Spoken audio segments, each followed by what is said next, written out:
Okay, so we left off at Cabin of Curiosities in the Camp Coral Review Part 2. So our next episode is... it's this episode.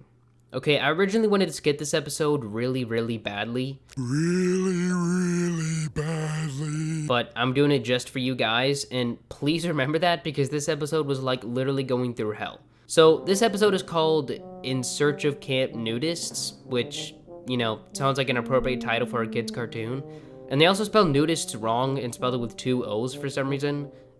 Probably on purpose, because I guess it would be too inappropriate to correctly spell out the word in a kid's show. Even when the whole premise of the episode is SpongeBob, Patrick, and Sandy being perverts and stalking people behind a fence to stare at them and nude all day long. I really do not get the point of the episode. And the weirdest thing about this episode is that nudist camps are actually real, and apparently Andrew Goodman thought it would be such a great idea to add that in a kid's cartoon.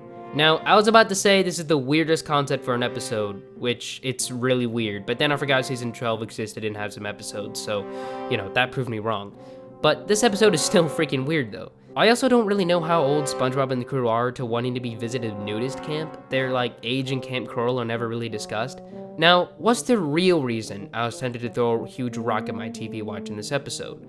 Mostly because the ongoing character I mentioned last time. It's the girl from Sugar Squeeze, but I forgot her name. She's like the one on drugs or whatever, just so you remember. So the reason she's in this episode is just to tell everyone about the nudist camp, and she basically persuades everyone to go there and check it out.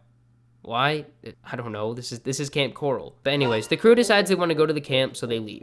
And Mr. Krabs, basically the only character who has common sense at this point in this episode, doesn't want the crew to lose their innocence, so he goes after them. Meanwhile, SpongeBob and the crew are walking through the forest to try to get there. And, you know, just looking at the scene just makes me realize how terrible the animation is in this show. The 2D SpongeBob always looked natural and like a real forest when they would be stranded in the woods or jellyfish fields.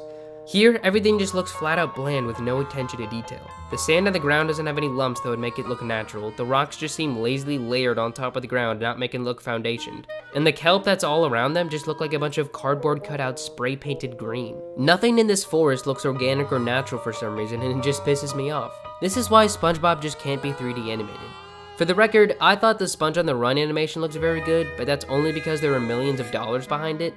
For a low-budget show like Camp Coral, 3D animation looks terrible. Anyways, SpongeBob and the crew begin to get lost in the forest plenty of times, and what would be better is the crew trying to figure out how to get there themselves, so they can actually use their wits and find clues of where the camp might be. That would add tension, right? Make the story more interesting?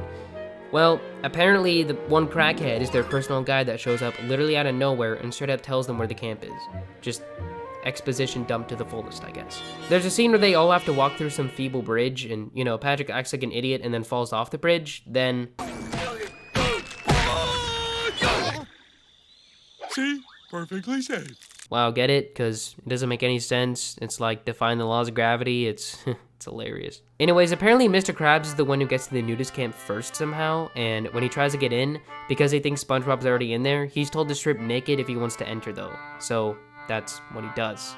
This is a kid's show, mind you. Problem is, later on when SpongeBob and the crew show up, they spot Mr. Krabs, like, having a pretty good time in there. But anyway, so the crew just stares at the naked people all day in the nudist camp, and, yeah, that's pretty much it.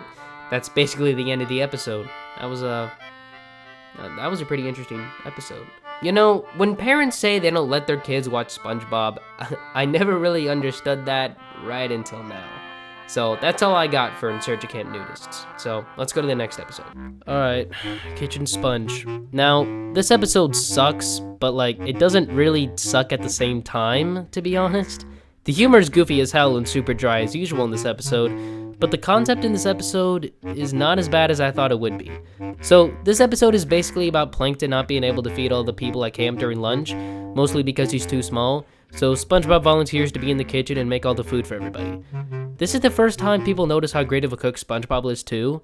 He basically makes the first Krabby Patty, and SpongeBob makes the formula of what he made. Plankton obviously tries to steal it, but Sandy intervenes and the secret formula catches on fire and burns. Alright, now the thing that's okay-ish about this episode is it explains how Sandy knows SpongeBob even when they first met in Season 1. Apparently she created a time machine in the present and sent a copy of herself back in time to prevent the chum bucket from ever being created. Because of that, she destroys SpongeBob's secret formula and that Plankton was trying to get a grasp on. I guess that's not so bad of a concept on that part. Kind of interesting if you ask me. But literally everything else is dry humor, terrible dialogue as usual, and boring as hell, so just don't worry about that. So, there, that's Kitchen Sponge. Now, everyone was asking me about the SpongeBob Seasons Ranked video, which I do really want to make.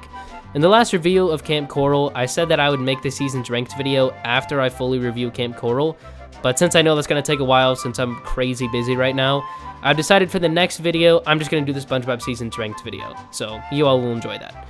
So, thank you all for watching, and I'll see you later.